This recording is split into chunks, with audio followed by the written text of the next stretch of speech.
Senador Ping Lacson, pinayuhan si Congressman Leandro Leviste na huwag magpabara-bara sa pagbanat sa flood control scandal. Kasama natin sa balita si Rajuman Conde Batak.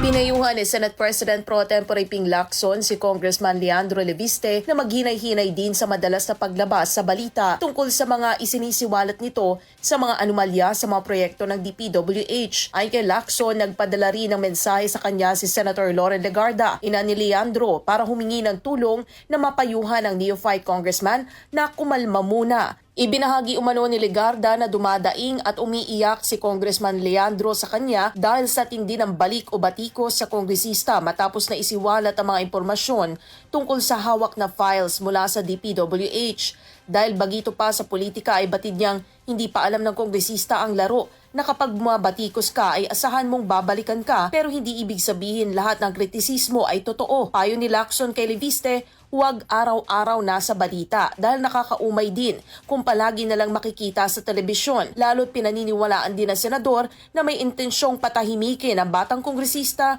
dahil sa mga paninira laban sa kanya. Kasama mo sa DZXL RMN Manila, Rajuman Conde Batak, Tatak RMN.